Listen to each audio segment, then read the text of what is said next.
Okay, so welcome to the Process and Progress podcast hosted by yours truly, Jeff Geronimo.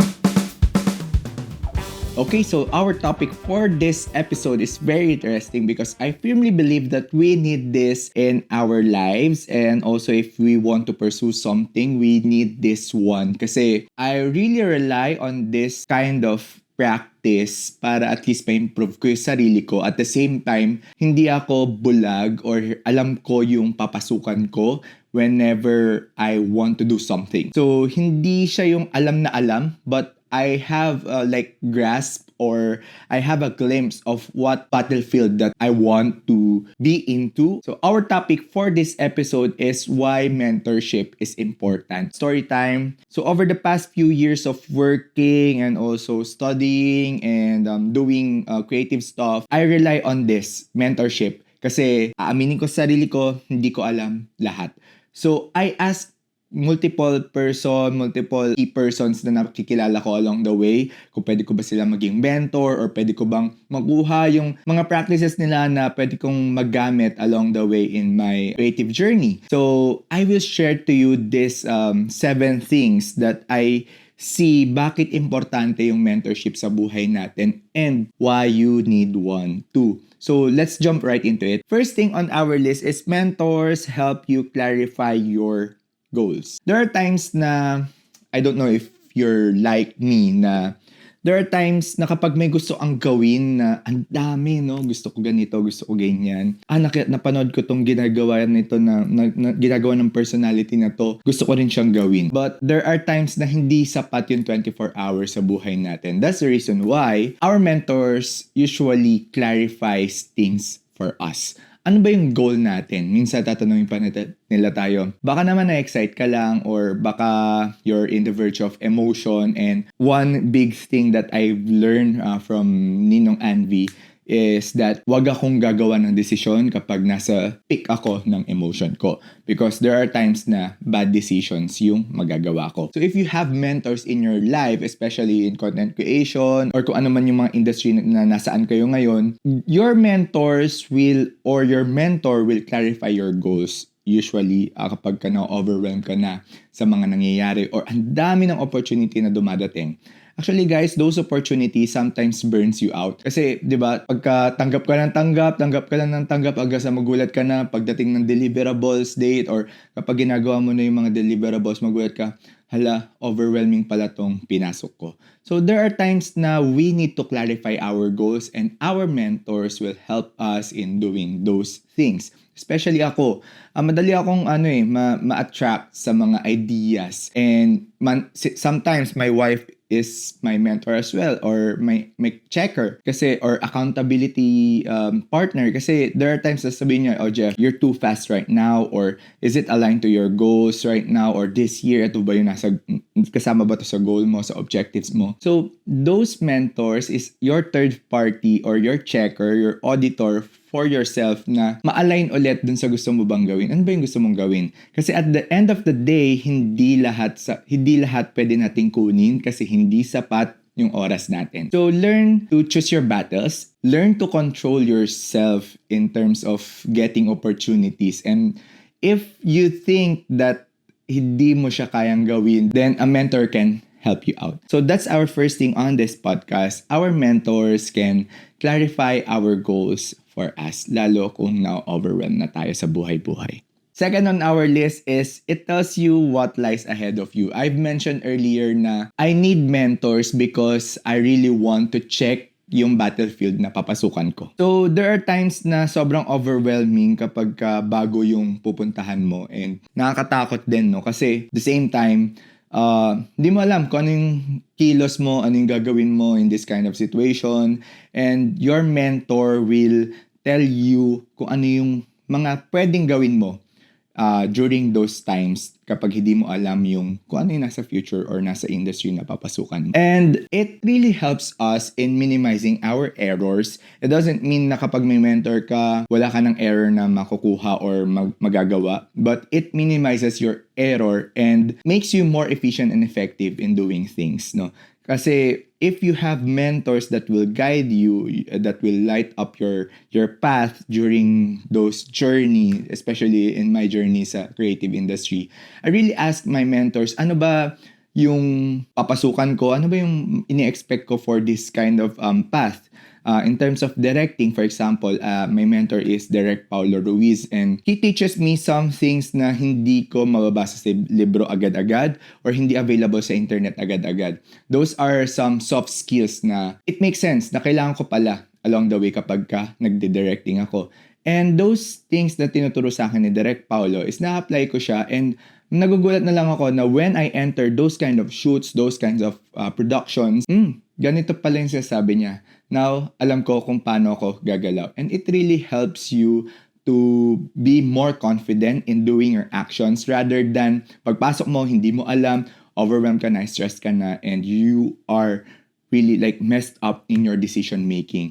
And we don't want that. So, it doesn't hurt na magkaroon ng mentor. That's the reason why you as persons na pwede mag-mentor sa'yo. And eto lang naman, kasi sometimes we're overdoing it na lahat in-ask natin na maging mentor natin. We expect na busy din yung mga mentors na tinatanong natin. So, I think kailangan mo lang din ng proper discernment. Sino ba yung mga pipiliin mong tao para maging mentor? Kasi even our mentors are really picking or cherry picking kung sino yung pwede nilang i-mentor. Kasi at the same time, double-edged sword siya. Kung ano yung may puproduce nila sa'yo, dala-dala mo yung pangalan nila. At the same time, dala-dala mo rin yung pangalan nila. So, medyo may connection kayo sa isa't isa. And if magkamali man ang isa sa inyo, damay-damay. So, as a mentee tayo, kailangan maging responsible din tayo in like doing our craft, and especially kapag sasabi mo, mentor ko sa ganito, mentor ko sa ganyan. But it doesn't reflect dun sa actions na ginagawa mo. Siyempre, affected din kung sino yung mentor natin. Yun lang. So, few reminders lang before we proceed to our third point. But again, for our second point, our mentors tells us what lies ahead of us. At least, hindi ka bulag kapag naglalakad ka. Third on our list is accountability partner. So as much as possible, get a mentor that they will tell you the truth. Nothing but the truth. Why? Because right now in social media, lahat, especially kapag ayaw ka nilang masaktan, no, lahat, syempre, expect mo sabihin nila, ang ganda. There are times na nabubulag tayo sa progress natin, sa true progress natin, and hindi natin nakikita yung standard na meron tayo ngayon. So your mentor will align you with the standards that will help you growing your craft. Don't take it personally once na sabi na, pangit yung gawa mo. Lalo kung mentor mo sila kasi they are being, we assume na they are being critical on the things that they're saying to us, and also they really want you to improve your craft. So kapag meron kang accountability partner as your mentor, at least na-check ka, kamusta ka na, Jeff? Nagagawa mo ba to? Na-achieve mo ba to ngayong year? Ito yung sinabi mo last time, bakit hindi mo na nag-keep in pace? Ano yung bumabagabag sa'yo? Ano yung hindrances mo? Ano yung challenges mo? Let's fix that. So those are the things na ginagawa ng mentor for you. And again, it takes time for the mentor. So be respectful na once na they say those things, apply it or pick some things na pwede mong i-apply ngayon para at least makikita nila at the end of the day or at the end of the quarter, meron kang progress. And kapag nag-check kayo sa isa't isa, makikita niyo na may progress ka or ginagawa mo yung sinasabi niya. So, iba kasi yung parang ask mo na siya ng mentor, pero pag in-ask mo yung mentor mo, sinabihan ka niya ng kung ano man yung dapat mong gawin, tas hindi mo pala gagawin, medyo mahirap yun. Kasi syempre, nag-google siya ng oras para sa'yo, nag-spend siya ng effort para sa'yo, and we need to respect those effort and time. And we know that our time and effort is really precious. So, let's treasure those things. So, your mentor will be your accountability partner, checking you kung ano ba talaga, kung nasan ka ba talaga, and paano ba yung growth na tatahakin mo. So, having a mentor, I really attest na it's really a good thing, and they really checked up on me. Lalo sila Kuya Arvin before, my boss, Ninong Anvi, every time na matatapos na yung work, check up niya kung okay ba ako, ano mga kailangan ko. even si Direk Paulo right now, those are the times na parang nagugulat ako, may mga nasi-share siya sa akin na super valuable na hindi naman ako nag-ask for that things, pero binibigay niya as my mentor. So, I really treasure those things. And if meron kayong ganon sa journey nyo, malaking tulong talaga. So, that's the third on our list. If you have mentors, you'll have your accountability partner. Fourth on our list is it expands your network. Especially kapag super close mo na yung mentor mo. And nakikita naman niya na you're really striving and you're really serious in doing your things, na you apply everything, not everything, you really strive to be better. Sometimes they put extra mile in putting you in a place na magkakaroon ka ng network. Mentors, kapag nakikita nila na binavalue mo yung relationship nyo sa isa't isa, there are times na they also put extra mile and binibigyan ka nila ng tamang network na pwede mong itap later on kapag gusto mong mag-grow. So, kwento ko lang, same with Direk Paulo, I really assure na I build my own network from the things that we do. And I don't want na, mag-overlap yung networks namin. I don't want to utilize yung kung ano yung meron siya ngayong network base. And sabi ko sa kanya, lahat ng matututunan ko sa kanya, I'll build from scratch. But eventually, I'm really grateful kay Direk Paulo kasi there are times na talagang kinoconnect niya ako sa mga tamang tao, sa mga taong makakatulong sa akin. I just want to say, guys, na just know your limit. There are some ethics na kailangan nating i-practice. And it doesn't mean na binigay sa atin yung network, susunggaban na natin, tapos gagawin na natin lahat ng gusto natin. Doesn't work like that. So, kapag binibigyan nila tayo ng network or kinoconnect nila tayo, observe the proper ethics and also acknowledge them as your mentor. For me lang yun yung practice ko even before na, lalo sa business, kapag kunwari may pinapakilala sila sa akin, I really mention na mentor ko sila, tapos I'm working alongside with Direk Paulo, for example, or Kuya Arvin, or Ninong Anvi. Then, if ever na may mga tanong sila at alam ko naman na magkakaroon ng conflict sa relationship namin, I always ask first my mentor. So, ganun yung nangyayari kasi at least nire-respeto mo yung network na binigay nila sa'yo. And kapag naman sabi nila, okay naman, okay yan, sige, go. Doon pa lang ako gagawa ng actions ko. Doon pa lang ako magpo-proceed. Kasi I know na hindi naman ako nakakatapak ng kung anumang conflict na pwede mag-dealt ng bad image sa akin o also bad image sa mentor ko. It also helps both sides kasi you know your boundaries, you know your limits, and you respect each other in terms of your networks. And they really trust, parang nabibuild yung trust nyo sa isa't isa na hindi nyo sasabotahiin yung isa sa inyo and hindi kayo mag-overboard and bigla magulat ka na lang na itsipwera na yung mentor mo, ikaw na bigla gumagawa lahat ng projects niya. Hindi ganon. Dapat hindi natin ganon ipapractice, no? Be respectful pa rin and as much as possible, meron kang network na provide sa'yo ng mentor mo, but at the same time, build your own network as well. And if you will utilize the networks that your mentor gave you, for me, in my opinion, just talk to your mentor first kung ano yung mga pwedeng action plans and ano yung mga boundaries na dapat hindi natin tinatapakan. So that's our fourth. Having a mentor, it expands your network. Fifth on the list is it increases your confidence level. Why it will increase your confidence level? For example, as I've said earlier, kapag totoo talaga sila sabi ng mentor mo na kung ano yung growth mo, ano yung standard na meron ka ngayon, ano yung, for example, sa creative journey ko, ano yung videos na i-edit ko, meron bang mali sa storytelling ko. Mas magandang may magsasabi sa'yo ng totoo. Kasi syempre, the same time, we practice here, practice ko yung mga unsolicited advice. Di rin ako nagko-comment kung ano man kasi hindi naman ako tinatanong din. So, that's just a courtesy na at least you respect each other. But again, as a mentor, sasabi nila or checkan nila kung ano yung standard mo, and at the same time kapag pumasa na yung quality na ginagawa nila and you know that your mentor is really great in doing the things that you want to do in the future, diba? Parang ang galing na nare-recognize ka ng mentor mo na ito na yung standard mo.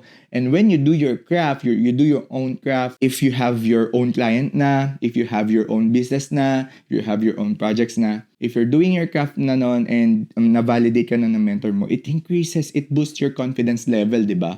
So, having a mentor, it aligns you kung ano ba yung tama at hindi dapat. But again, there are times na syempre, kailangan din natin ng proper discernment. But having a mentor, nagkakaroon tayo ng clear path, and having those clear path, having those blueprint kung ano ba yung battlefield na papasukan natin, na tumataas yung confidence level natin na pag pumasok ako dito, kapag pinasok ko to, alam ko yung gagawin ko. So, 5th on our list, it boosts your confidence level. Okay, so 6th on our list, having a mentor, it increases your problem-solving skills.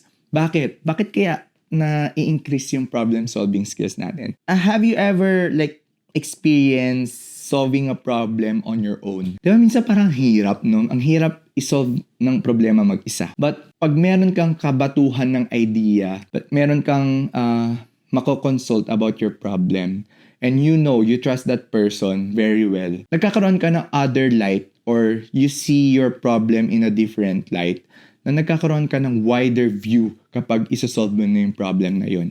And having your mentor by your side and providing you those things na kailangan mo in solving your problems, malaking tulong kasi hindi ka napupunta dun sa trap na maaari mong mapasok.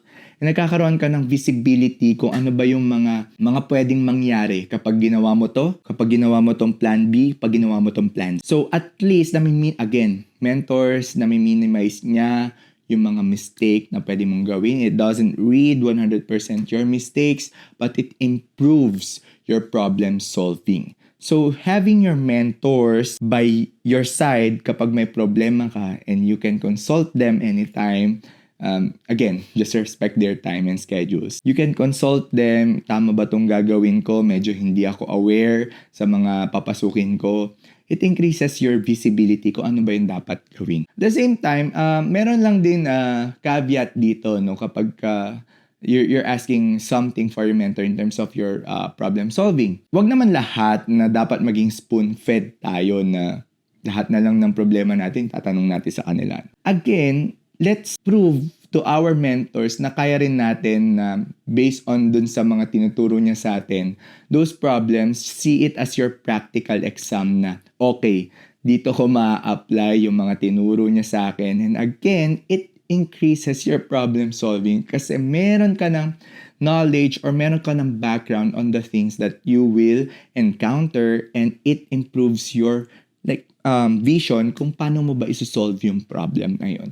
So, wag lang din natin laging i-consult lahat ng problema natin. Try lang din natin na i-solve on our own. Makikita mo na ang laki pala ng improvement from the past na wala kang mentor, and from ngayon na merong nag-guide sa'yo in doing things. Malaki talaga improvement. That's my testament also for you guys na naalala ko before, nung multimedia designer pa lang ako while I'm still in college as a letran.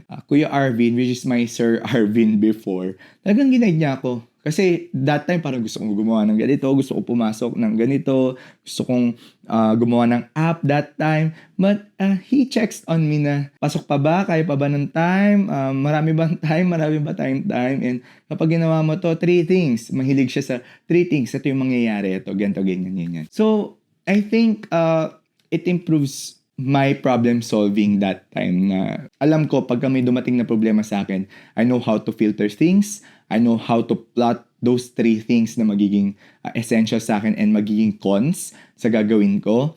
And especially nung nagwo-work naman ako, si Ninong Anvi naman. So lahat ng mga decision making ko in terms of project management, creative stuff, inahayaan naman niya ako sa creative execution. But again, yung mga results na gagawin ko, sabi niya kung ano yung mangyayari. So later on, right now, sa creative journey natin as a creative entrepreneur, na-apply ko din siya. Which, again, going back to our point, having a mentor improves your problem-solving skills. So if wala ka pang mentor up until now, get one or ask permission kung pwede ba silang maging mentor mo.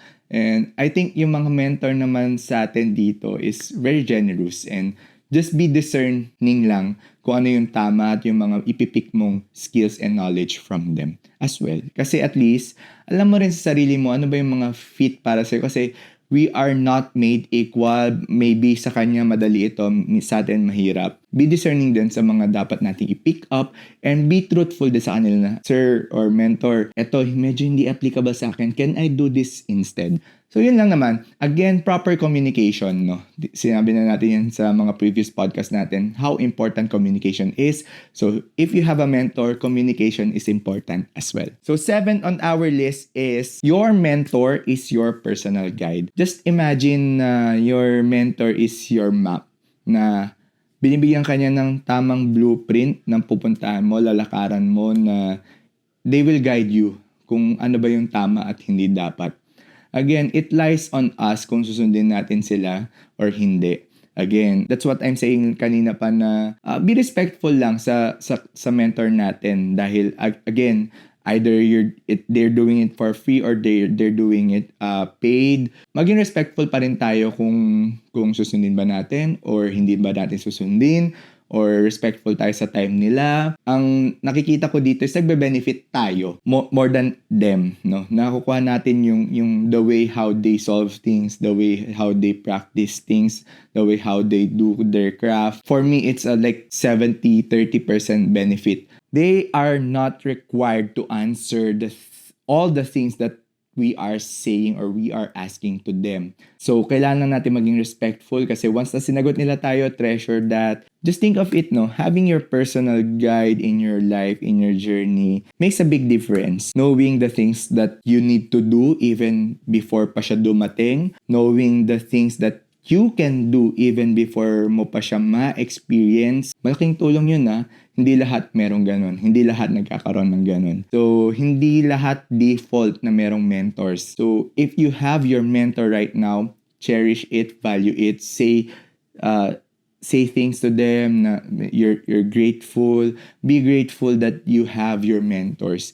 And if wala ka pang mentor right now, this is the time to ask someone to be your mentor. But also check if aligned yung path nyo. Kasi dapat kapag you're looking for a mentor, dapat align yung goal mo sa goal niya, sa ginagawa mo, sa ginagawa niya. Kasi kapag may disconnect, there are times na talagang kahit anong suggest niya sa'yo, hindi mo gagawin, or kahit anong tanong mo sa kanya, hindi niya rin masasagot kasi there's a disconnection. So if you want to look for your mentor, dapat align din yung goal nyo, yung principles nyo, yung the way you live, the way you act, para at least once you apply those advice na binibigay niya sa'yo, ma-apply mo siya ng medyo mas madali compare sa talaga disconnected kayo and hindi kayo same vibe. Mahirap talaga. So if you want to look for mentors, just look for like the same vibe as you, the same energy as you, and the same principle as you para mas madali, mas harmonize yung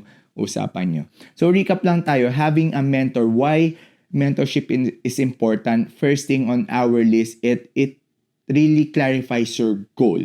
Your mentors will clarify your goal. Ano ba yung gusto mo, lalo kapag na-overwhelm ka na ng opportunities. Second is, mentors tell what lies ahead of you. So, hindi ka nagiging bulag kung ano ba yung meron, yung kakaharapin mo later on kapag ginawa mo to, kapag ginawa mo yung ganyan.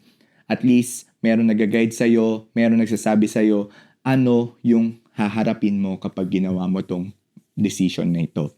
Third on our list is accountability partner. Hindi na lahat ngayon totoo. Lalo kapag nag-post ka sa social media, lahat sasabihin maganda. Bihira ka na makasabi ng totoo dyan. Lalo, there are times na hindi naman totoo din na sasabihin pangit, di ba? So, having a mentor, they will tell you kung ano ba yung talagang standing mo, ano ba yung talagang quality mo, and they act as your accountability partner.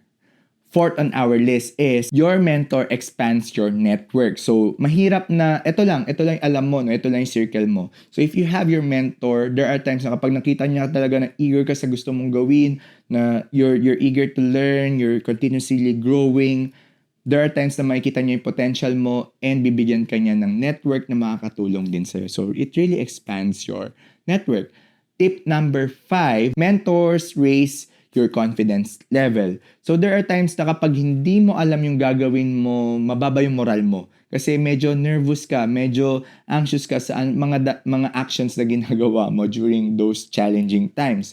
But if your mentor already provided you what lies ahead of you, if they cleared your goals already, they help you identify kung nasan ba yung status mo right now, ano ba yung mga quality of work that you're doing right now, truthfully, your confidence level will increase kasi alam mo na you're already doing great, ina-apply mo yung mga ginagawa ng sinasabi ng mentor mo, and also you're mixing up things na mga natututunan mo rin aside from your mentors. So, tumataas tuloy yung confidence level mo in doing things that you need to do or in facing the challenges that you need to solve.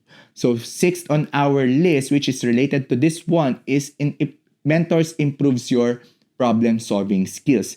Meaning, kapag pinoprovidean ka kasi nila ng mga thoughts, ng mga advices, no, later on, kapag may nakaharap ka ng problema, magugulat ka na, ba't alam ko to, ba't madali itong isolve, but parang deja vu, no, parang nangyari na to. Pero usually, ang nangyayari kasi subconsciously pala na a-apply mo yung mga sinasuggest ng mentors mo or nakastore yung pinag-usapan nyo before na nangyari sa kanya, and when it happens to you, na-apply mo siya. So, it improves your problem-solving skills because of their advices, their stories, their own story, their own journey, and also your experience.